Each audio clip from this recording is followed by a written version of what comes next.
दूसरा अध्याय सांख्य योग श्लोक 45 त्रैगुण्य विषया वेदानिस्त्रैगुण्यो भवर्जुन निर्द्वंद्वो नित्यसत्वस्तु निर्योगक्षेम आत्मान अर्थ।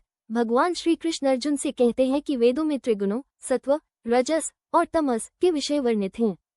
हे अर्जुन, इन गुणों से ऊपर उठो, द्वंद्व सुख दुख से मुक्त हो जाओ, सत्वगुण में स्थिर रहो और योगक्षेम संपत्ति के संग्रह और उसकी रक्षा की चिंता से दूर होकर आत्मा में स्थित हो। इस श्लोक में भगवान श्री कृष्ण अर्जुन को समझाते हैं कि वेद मुख्यतः त्रिगुणों से प्रभावित मनुष्यों के लिए धर्म, अर्थ, काम और मोक्ष के विषय में उपदेश देते हैं। वे बताते हैं कि यह ज्ञान साधारण व्यक्ति के जीवन को सही दिशा देने के लिए है, लेकिन अर्जुन को एक कर्मयोगी और ज्ञानी बनने के लिए इन त्रिगुणों से ऊपर उठने की आवश्यकता है। त्रिगुण सत्व, रजस, तमस मनुष्य के मन और कर्म को प्रभावित करते हैं। सत्वगुण शुद्धता और ज्ञान का प्रतीक है, रजसगुण सक्रियता और भौतिक इच्छाओं का, और तमसगुण आलस्य और अज्ञानता का।